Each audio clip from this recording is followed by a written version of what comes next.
Hello everyone. तो कैसे हो आप लोग। स्वागत है आपका फिर से आपके चैनल दक्षा नर्सिंग एकेडमी पर। तो आज हम अपना जो नेक्स्ट सेशन है एनक्लेक्स के क्वेश्चंस का वो डिस्कस करने वाले हैं। इससे पहले हम 2 सेशन ले चुके हैं। आशा करती हूँ आपको सेटिस्फाई होंगे उन सेशन से। और फिर आज का जो है सेशन हम स्टार्ट कर लेते हैं। फर्स्ट क्वेश्चन है हमारा, a nurse is caring for a client with an impaired immune system. Which blood protein associated with the immune system is important for the nurse to consider? First albumin, second globulin, third thrombin, fourth आपका haemoglobin. इसमें question में आपसे क्या पूछा है कि एक client है जिसका इम्यून सिस्टम क्या है, इम्पेयर्ड है. तो नर्स को कौन सा ऐसा ब्लड प्रोटीन है जो आपको ऑप्शन में दिए हैं, उसमें इनमें से एक ब्लड प्रोटीन को जो इम्यून सिस्टम से एसोसिएटेड है वो आपको आइडेंटिफाई करना है, वो आपको देखना है. तो जल्दी से देखिए कि कौन सा ऐसा ब्लड प्रोटीन है जो इम्यून सिस्टम के लिए रिस्पॉन्सिबल है, एसोसिएटेड है. ठीक है, जिनका सेकंड ऑप्शन ग्लोबुलिन आंसर है उनका सही है. तो ग्लोबुलिन एक ऐसा ब्लड प्रोटीन है जो इम्यून सिस्टम के लिए कंसिडर किया जाना चाहिए, क्योंकि इसमें क्या होता है, it includes the antibodies. The gamma globulin fraction in the plasma is the fraction that includes the antibodies. Means इस गामा ग्लोबिन के अंदर ही एंटीबॉडीज़ प्रेजेंट होते हैं. एल्ब्यूमिन क्यों नहीं है, क्योंकि एल्ब्यूमिन किसके लिए रिस्पॉन्सिबल होता है, ये जो प्लाज्मा का ऑन्कोटिक प्रेशर है उसको मेंटेन करने के लिए ही रिस्पॉन्सिबल होता है. मीन्स अगर रेगुलर जो फ्लूइड शिफ्ट के लिए को रेगुलेट करने के लिए एल्ब्यूमिन रिस्पॉन्सिबल होता है. और थ्रोम्बिन किसके लिए होता है, वो क्लोटिंग में काम करता है, उस वहाँ पे इन्वॉल्व होता है. और हीमोग्लोबिन कैरीज द ऑक्सीजन. तो हीमोग्लोबिन का इम्यून सिस्टम से कोई लेना देना नहीं है. सेकंड क्वेश्चन है हमारा आज का, what specifically should the nurse monitor when a client is receiving a platelet aggregation inhibitor such as clopidogrel Plavix. First nausea, second epistaxis, third chest pain, fourth elevated temperature. एक जो client है वो उसको क्या दिया जा रहा है, प्लेटलेट एग्रेशन इनहिबिटर दिया जा रहा है. तो कौन सा ऐसा सिम्टम है जो नर्स को मॉनिटर करना पड़ेगा. अगर आपको ध्यान में रखना है कि क्या है, प्लेटलेट एग्रेशन इनहिबिटर दिया जा रहा है, तो क्या देखने को मिलेगा, नोजिया मिलेगा, एपिस्टेक्सिस होगा, चेस्ट पेन होगा, एलिवेटेड टेम्परेचर. जिनका आंसर सेकंड है एपिस्टेक्सिस करेक्ट है. तो एपिस्टेक्सिस को मॉनिटर करना नर्स के लिए इम्पोर्टेंट रोल है यहाँ पे, क्योंकि the high vascularity of nose, high जो नोज़ में क्या है, हाई वेस्कुलर ऑर्गन है, हमारा पार्ट है, जो अगर इसके साथ अगर कोई डिजीज़ कंडीशन मिल जाए, कंबाइन हो जाए, तो और भी ससेप्टेबल हो जाता है कि वो वहाँ से जो हेमरेज होने के चांसेस बढ़ जाते हैं. तो इसलिए अगर किसी भी क्लाइंट को प्लेटलेट एग्रेशन इनहिबिटर मिल रहा है तो नर्स को क्या मॉनिटर करना है, एपिस्टेक्सिस को मॉनिटर करना है. नोजिया से कोई मतलब नहीं है अगर प्लेटलेट एग्रेशन इनहिबिटर दिया जा रहा है. चेस्ट पेन से कोई ऐसा, इससे कोई मतलब नहीं है, और ना ही एलिवेटेड टेम्परेचर से. तो हमारा सेकेंड आंसर इसमें करेक्ट है. नेक्स्ट क्वेश्चन है आज का, ए क्लाइंट इज़ रिसीविंग वारफरीन. अब वारफरीन आपको पता होना चाहिए क्या है, anticoagulant. Which test result should the nurse use to determine if the daily dose of this anticoagulant is therapeutic? Therapeutic means क्या बोल दिया कि अगर क्लाइंट को एंटीकोगुलेंट है जो वारफरीन है वो डेली मिल रहा है, डेली डोज उसको उस एंटीकोगुलेंट की दी जा रही है, तो कौन सा जो टेस्ट है जो नर्स को हमेशा मॉनिटर करना है, उसको डिटरमाइन करना है एंटीकोगुलेंट को देने से पहले, किसके बेस पे वो एंटीकोगुलेंट प्रोवाइड करेगी. फर्स्ट है INR, second APTT, third bleeding time, fourth आपका सेडिमेंटेशन रेट. ध्यान से आप क्वेश्चन पढ़िए और उसका आंसर फिर तभी दें. तो इसमें जो करेक्ट आंसर है वो क्या होगा, INR फर्स्ट ऑप्शन इसमें correct. Warfarin initially is prescribed day by day based on INR blood test results. जो INR की फुल फॉर्म क्या है, इंटरनेशनल नॉर्मलाइज रेशियो. तो वारफरीन INR के बेस, इसकी INR के जो रिज़ल्ट्स हैं उसके बेस पे ही दिया जाता है, क्योंकि इसकी हेल्प से अगर हम रिज़ल्ट्स देख के हम क्या इंटरप्रेट कर सकते हैं, प्रोथ्रोम्बिन टाइम्स को, प्रोथ्रोम्बिन टाइम कितना है पेशेंट का, उसको इंटरप्रेट कर सकते हैं. APTT ये किस लिए यूज़ किया जाता है, ये मेनली हेपरिन के जो इफ़ेक्ट्स हैं उसको इवैल्यूएट करने के लिए किया जाता है, इसलिए ये भी यहाँ पे रॉन्ग ऑप्शन होगा. थर्ड, ब्लीडिंग टाइम क्या होता है कि कितना टाइम रिक्वायर्ड होता है ब्लड के फ्लो को रुकने में, स्टॉप करने में, इसलिए ब्लीडिंग टाइम से यहाँ पे कोई मतलब नहीं है। और सेडिमेंटेशन रेट किस लिए किया जाता है? To determine the presence of inflammation और इन्फेक्शन, मीन्स इन्फेक्शन का कोई चांस है या फिर इन्फेक्शन प्रेजेंट है पेशेंट में या फिर किसी तरह की इन्फ्लामेशन प्रेजेंट है, उसके लिए हम सेडिमेंटेशन रेट को देखते हैं। तो इसमें जो करेक्ट आंसर वो हमारा क्या था? INR। नेक्स्ट हमारा क्वेश्चन है, A client with left ventricular heart failure is taking digoxin 0.25 mg daily. What changes does a nurse expect to find if this medication is therapeutically effective? Select all that apply. क्या दिया है यहाँ पे? Client है जिसको क्या है? Left ventricular heart failure है और उसको डिजॉक्सिन 0.25 mg डेली दिया जा रहा है। अब डिजॉक्सिन का आपको यहाँ पे क्या बताना है? एक तरह से बताना कि जो थेरेप्टिक इफ़ेक्टिव किस तरह से हम पता लगा सकते हैं। मीन्स अगर डिजॉक्सिन पेशेंट को दिया जा रहा है उसका क्या इफ़ेक्ट आएगा पेशेंट के ऊपर, आपको वही बताना है। तो थेरेप्टिकली इफ़ेक्टिव कैसे होगा? तो इसके लिए आपको डिजॉक्सिन का जो इफ़ेक्ट है वो पता होना चाहिए। तो इसमें से आपको वो सभी ऑप्शन सेलेक्ट करने हैं जो यहाँ पे अप्लाई होते हैं। फर्स्ट है आपका diuresis, second tachycardia, third decreased oedema, fourth decreased pulse rate, fifth reduced heart murmur, six jugular vein distension. अगर आपको डिजॉक्सिन का जो यूज़ है वो अगर पता होगा तो आप इसको इजीली कर सकते हैं। चलिए इसका आंसर देखते हैं। तो डिजॉक्सिन का जो इफ़ेक्ट है, जो असर है, क्या देखने को मिलता है पेशेंट पे? 1, 3, 4 diuresis, decreased oedema, decrease pulse rate. क्योंकि डिजॉक्सिन क्या करता है? किडनी जो परफ्यूज़न है उसको इंक्रीज़ करता है, जिसकी वजह से यूरिन फॉर्मेशन और डायरोसिस की कंडीशन पेशेंट में देखने को मिलती है। इसलिए फर्स्ट जो इफ़ेक्ट है वो भी पेशेंट में देखने को मिलेगा अगर पेशेंट को डिजॉक्सिन मिल रहा है। डायरोसिस देखने को मिलेगा। दूसरी चीज़ डिक्रीज एडिमा, अगर यूरिन फॉर्मेशन है वो इंक्रीज़ हो रहा है और डायरोसिस का जो प्रोसेस है वो इंक्रीज़ हो रहा है तो क्या होगा? एडिमा भी डिक्रीज़ होगा। नेक्स्ट है हमारा फोर्थ है decrease pulse rate. Pulse rate क्यों होगा? क्योंकि डिजॉक्सिन का जो, जैसे इसमें लिखा हुआ है, डिजॉक्सिन का जो एक्शन है वो क्या होता है? इनोट्रोपिक इफेक्ट और क्रोनोट्रोपिक इफेक्ट। आपने पढ़ा होगा पहले भी। इनोट्रोपिक इफेक्ट का मतलब क्या होता है कि फोर्स ऑफ कॉन्ट्रैक्शंस जो है वो इंक्रीज़ होता है, जिसको हम इनोट्रोपिक इफेक्ट बोलते हैं। फोर्स ऑफ कॉन्ट्रैक्शन इंक्रीज़ होगा तो क्या होगा? कार्डियक जो आउटपुट है वो इम्प्रूव होगा। और दूसरा इफेक्ट क्या है? Chronotropic effect. क्रोनोट्रोपिक इफेक्ट में क्या है कि जो हार्ट रेट है वो डिक्रीज़ होती है। और इधर सेकंड ऑप्शन में क्या था? टैकीकार्डिया। तो टैकीकार्डिया देखने को नहीं मिलेगा। यहाँ पे क्या हो रहा है? जो हार्ट रेट डिक्रीज़ हो रही है, ब्रेडिकार्डिया देखने को मिलेगा, इसलिए ये ऑप्शन गलत है। डिक्रीज एडिमा ठीक था। डिक्रीज्ड पल्स रेट क्या हो रही है? डिक्रीज़ हो रही है, इसलिए फोर्थ ऑप्शन क्या है हमारा? करेक्ट है, क्योंकि हमारे इसका क्या है? क्रोनोट्रोपिक इफेक्ट के कारण ये ऑप्शन हमारा सही है।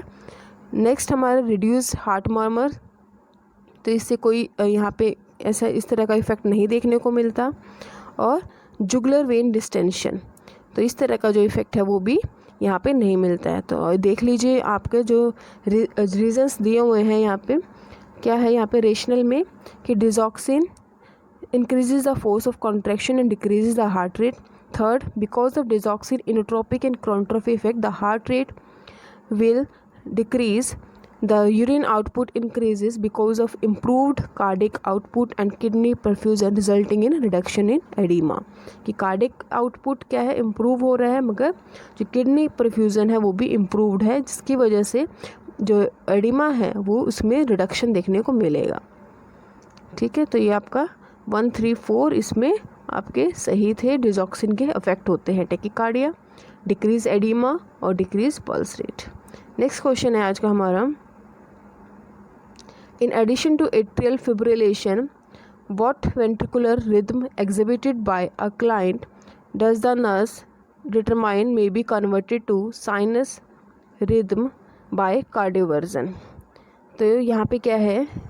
एट्रियल फिब्रिलेशन के साथ साथ ऐसी कौन सी जो रिदम है वेंट्रिकुलर रिदम जिसको कार्डियोवर्जन कन्वर्ट करता है साइनस रिदम के अंदर।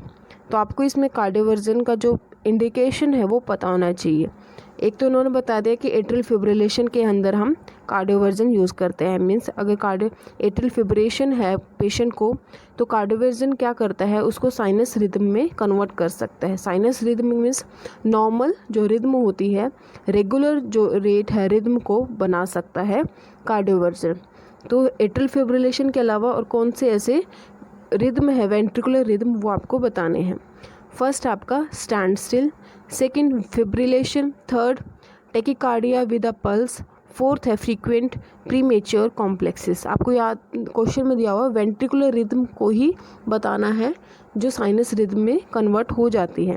तो stand still, fibrillation, tachycardia. Stand still क्या होता है? अगर जब वेंट्रिकुलर एसिस्टोल देखने को मिलता है, मीन्स वेंट्रिकल जब कॉन्ट्रैक्ट नहीं होते उसको हम क्या बोलते हैं? वेंट्रिकल। यहाँ पे स्टैंड स्टिल लिखा हुआ है, ठीक है, तो यहाँ पे तो वेंट्रिकल्स की इस तरह की कोई बात नहीं की हुई है। फिब्रिलेशन भी यहाँ पे भी मेंशन नहीं किया है कि एट्रियल या फिर वेंट्रिकल की बात हो रही है। और थर्ड है टेकिकार्डिया विद अ पल्स। तो टेकिकार्डिया विद अ पल्स यहाँ पे करेक्ट आंसर होगा, क्योंकि यहाँ पे जो वेंट्रिकुलर टेकिकार्डिया को ही जो कार्डियोवर्जन क्या करता है साइनस रिदम में कन्वर्ट करता है। अगर फोर्थ है फ्रीक्वेंट प्रीमेच्योर कॉम्प्लेक्सेस, उसके लिए भी कार्डियोवर्जन नहीं यूज़ किया जाता। जो मेनली है टेकिकार्डिया विद अ पल्स उसके लिए ही हम कार्डियोवर्जन को यूज़ करते हैं,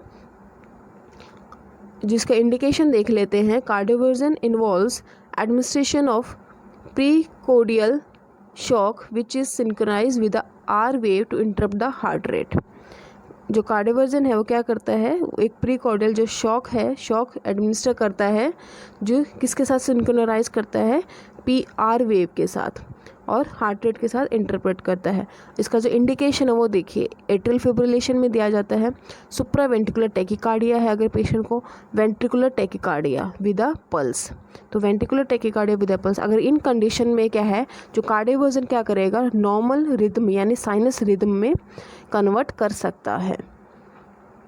The heart is stopped by the electrical stimulation and it is hoped that SA node will take over as pacemaker। तो कार्डियोवर्जन का आपको इंडिकेशन पता चल गया कि किस कंडीशन में हम यूज़ करते हैं। फर्स्ट और सेकेंड ऑप्शन में क्या था? Because there are no R wave cardioversion should not be done. जो R वेव जो स्टैंड स्टिल और फिब्रिलेशन में क्या है कि R वेव देखने को नहीं मिलती। स्टैंड स्टिल में मैंने क्या बताया था कि वेंट्रिकुलर स्टैंड स्टिल कि यहाँ पे जो वेंट्रिकुलर कॉन्ट्रैक्शन नहीं होगा, कॉन्ट्रैक्शन नहीं होगा तो क्या होगा? QRS जो कॉम्प्लेक्स है वो नहीं बनेगा, तो R वेव क्या हो गई? एब्सेंट हो गई। इसलिए और ये जो कार्डियोवर्जन है वो किसके साथ सिंक्रोनाइज करता था? R वेव के साथ ही सिंक्रोनाइज करता है, इसलिए हम स्टैंड स्टिल में इसको कार्डियोवर्जन का यूज़ नहीं कर सकते। इसी तरह से फिब्रिलेशन में भी क्या है कि अगर R वेव एब्सेंट होगी तो फिब्रिलेशन में भी हम इसको यूज़ नहीं कर पाएंगे। और टेकिकार्डिया विद अ पल्स में हम इसको यूज़ कर सकते हैं, क्योंकि वहाँ पे क्या है जो QRS कॉम्प्लेक्स है वो देखने को मिलेगा, और उसी कंडीशन में हम इसको फिर हम यूज़ कर पाएंगे। अब आपको बिल्कुल क्लियर हो गया कि कार्डियोवर्जन हम कहाँ यूज़ कर सकते हैं, क्योंकि इसका जो आपको मेन एक्शन है वो आपको पता चल गया कि वहाँ पे R वेव के साथ ही सिंक्रोनाइज करता है। मीन्स QRS जो कॉम्प्लेक्स है वहाँ पे ये काम करेगा। अगर वहाँ पे फॉर्म हो रहा है तो ये कार्डियोवर्जन काम करेगा। नेक्स्ट क्वेश्चन है what nursing action should be included in the plan of care for a client who had a permanent fixed asynchronous pacemaker inserted। एक क्लाइंट के अंदर क्या फिक्स किया गया है? परमानेंट फिक्स्ड पेसमेकर इंसर्ट किया गया है।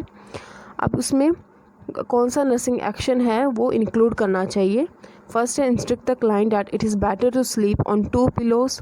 Second, encourage the client to reduce activity from former levels.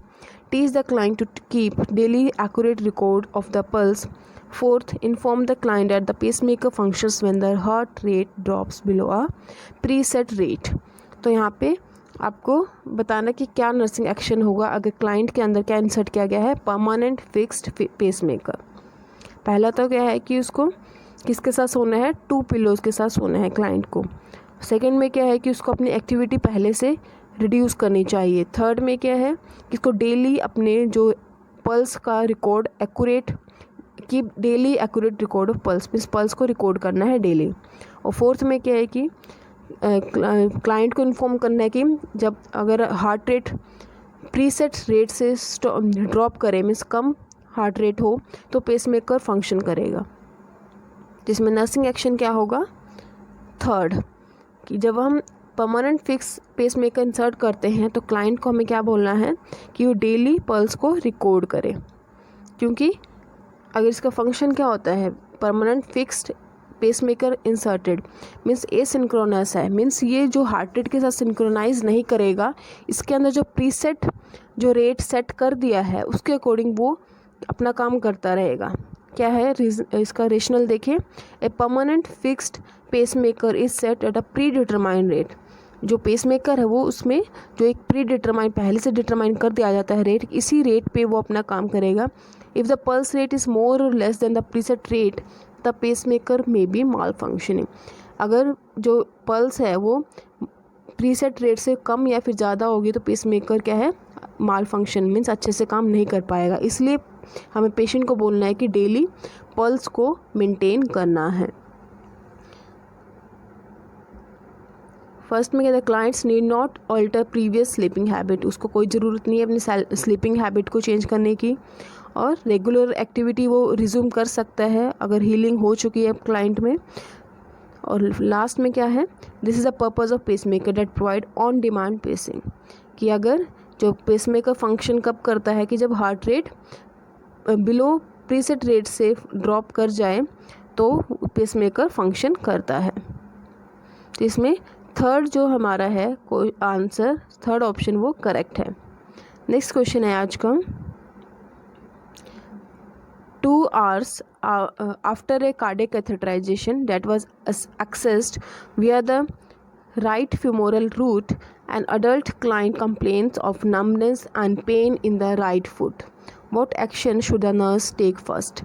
Cardiac catheterisation किया गया है कहाँ से, via the right femoral route. हमारा जो किस रूट से किया गया है, राइट फ्यूमोरल रूट से किया गया है। बट उसके बाद जो क्लाइंट को क्या किसकी कंप्लेंट हो रही है, numbness and pain in the right foot.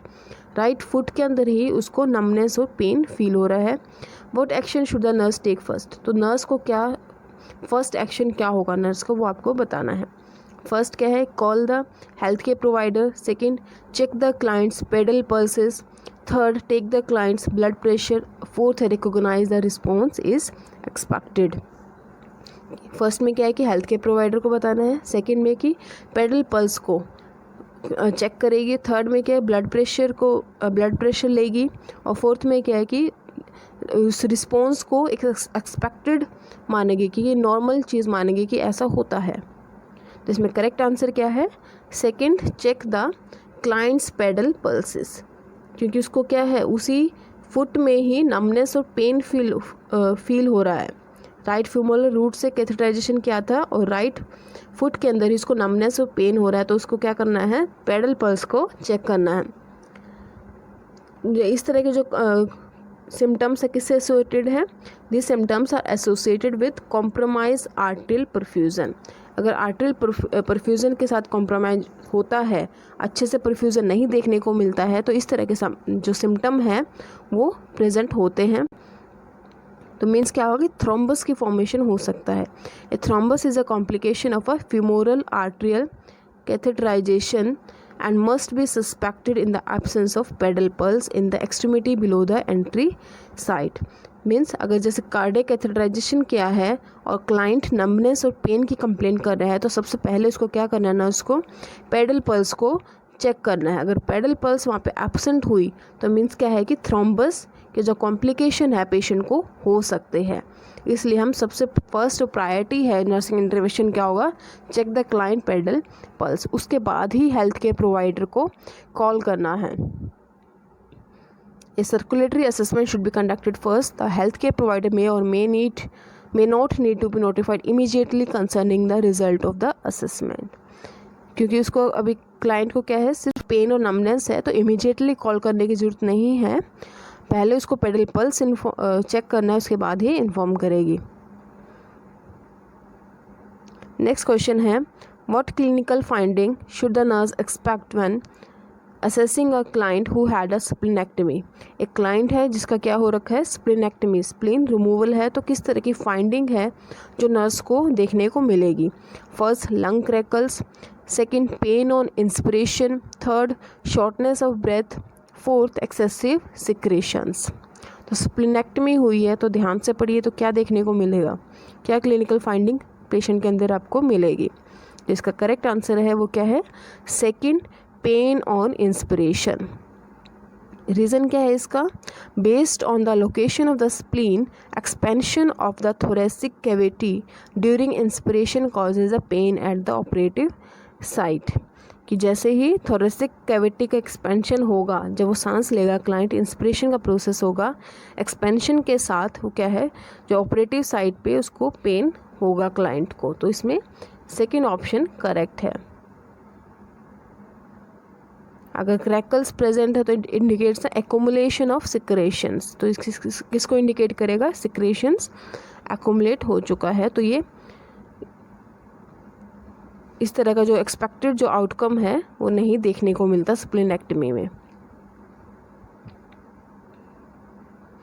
Next question है हमारा, a nurse is assessing the apical and radial pulse of a postpartum client 3 hours after the birth of her second child. Which clinical finding does the nurse expect? कि एक जो nurse है, question में क्या है कि नर्स है postpartum client का 3 hours after the birth, means postpartum client है, 3 hours हो चुके हैं डिलीवरी को, उसकी एपिकल और रेडियल पल्स को वो असेस कर रही है। Which clinical finding does the nurse expect, तो उसको क्या देखने को मिलेगा, कौन सी क्लिनिकल फाइंडिंग देखने को मिलेगी। First, thready pulse, second, slow heart beat, third, bounding pulse, fourth, irregular heart beat. ध्यान से देखिए, 3 hours हो चुके हैं डिलीवरी को, delay after the birth of a second child, means twin pregnancy थी, और एपिकल और रेडियल पल्स वो असेस कर रही है। तो इसमें क्या देखने को मिलेगा, slow heart beat. The heartbeat can drop as low as 50 beats per minute for up to 10 days after the birth. Delivery के बाद जो है पोस्टमार्टम पीरियड में जो हार्ट बीट है वो क्या है, लो देखने को मिल सकती है। It occurs because of the decreased blood volume and increase stroke volume after the pregnancy has terminated. Postmortem period में जो ब्लड वॉल्यूम है वो डिक्रीज देखने को मिलता है और स्ट्रोक वॉल्यूम वो क्या है, इंक्रीज देखने को मिलता है, इसलिए जो हार्ट बीट है वो क्या हो जाएगी, स्लो हो जाएगी। थ्रेडी पल्स कब दिखेगी, अगर थ्रेडी पल्स है वो किसको इंडिकेट करेगा, पोस्टपार्टम हैमरेज को, बट यहाँ पे हैमरेज का कुछ ऐसा मेंशन नहीं किया है तो हम इसको नहीं देखेंगे, नहीं करेक्ट हो सकता। तो थ्रेडी पल्स यहाँ पे रॉन्ग होगा। बाउंडिंग पल्स कब होगा, अगर हाइपरटेंशन की कंडीशन है, तो हाइपरटेंशन इस तरह की कोई चीज़ यहाँ पे मेंशन नहीं है क्वेश्चन में।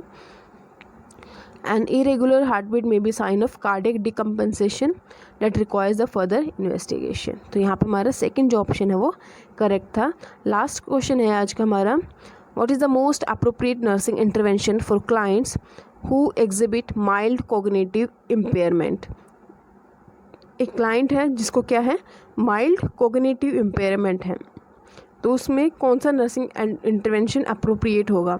First, reality orientation, second, behaviour confrontation, third, reflective communication, fourth, reminiscence group therapy. तो आपको ध्यान देना है कि कोग्निटिव इम्पेयरमेंट है और वो भी माइल्ड है। कोग्निटिव इम्पेयरमेंट में क्या है कि डिसीजन एबिलिटी है जो उसकी थोड़ी वो कम हो चुकी है, माइल्ड है, और उसकी जो भी अंडरस्टैंडिंग की है, नॉलेज को एक्वायर करने की एबिलिटी वो भी थोड़ी कम हो गई है। तो इसमें जो करेक्ट होगा अप्रोप्रिएट नर्सिंग इंटरवेंशन क्या होगा, वो फर्स्ट है रियलिटी ओरिएंटेशन। तो फर्स्ट ऑप्शन इसमें करेक्ट होगा, क्योंकि माइल्ड कोग्निटिव इम्पेयरमेंट है, ज़्यादा नहीं है, माइल्ड है। अगर हम बिहेवियर कन्फ्रंटेशन और रिफ्लेक्टिव कम्युनिकेशन करेंगे तो उससे क्या होगा कि पेशेंट के अंदर जो है फ्रस्ट्रेशन देखने को मिल सकती है। तो इसमें क्या है, reality orientation generally is helpful in clients exhibiting mild cognitive impairment. These clients are aware of their impairment, उनको अपने इम्पेयरमेंट के बारे में पता होता है, इसलिए अगर उनको ओरिएंटेशन देंगे तो उनके एंजाइटी वो क्या है, रिड्यूस होगी। इसलिए हमारा फर्स्ट ऑप्शन करेक्ट है। Behavioural confrontation is not therapeutic because it may cause frustration and increase psychomotor agitation. वो क्लाइंट के अंदर क्या है, फ्रस्ट्रेशन को इंक्रीज करेगा। इसी तरह से रिफ्लेक्टिव कम्युनिकेशन वो क्या होती है कि जैसे रीस्टेट करे, रिपीट करे क्लाइंट के स्टेटमेंट को। जो नर्स है वो क्लाइंट्स के स्टेटमेंट को रिपीट करे, इसको हम क्या बोलते हैं, रिफ्लेक्टिव कम्युनिकेशन, ताकि उसको वेरीफाई कर सके, क्लैरिफाई कर सके थॉट्स को। इसलिए ये यहाँ पे कोई यहाँ पे ठीक नहीं है, करेक्ट आंसर नहीं है।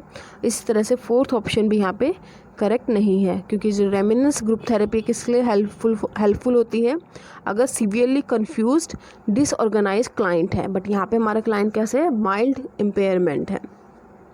तो यहाँ पे फर्स्ट जो ऑप्शन है वो करेक्ट होगा। तो आज के हमारे जो क्वेश्चन से ख़त्म होते हैं। आशा करती हूँ आपको जो सेशन है आज का पसंद आया होगा, और आपसे इसको जो भी सेशन अब तक हो चुके हैं वो आप बार बार देखते रहें, क्योंकि अभी जितने भी एग्ज़ाम्स होंगे उन सभी में ये आपके लिए इम्पोर्टेंट है। और अगर आपको क्लास अच्छी लगे तो ज़्यादा से ज़्यादा क्लास को शेयर करें अपने दोस्तों में, आप जितने भी ग्रुप्स हैं आपके वहाँ पे आप शेयर कर सकते हैं। तो आज की क्लास यहीं पे हम स्टॉप करते हैं। Thank you so much.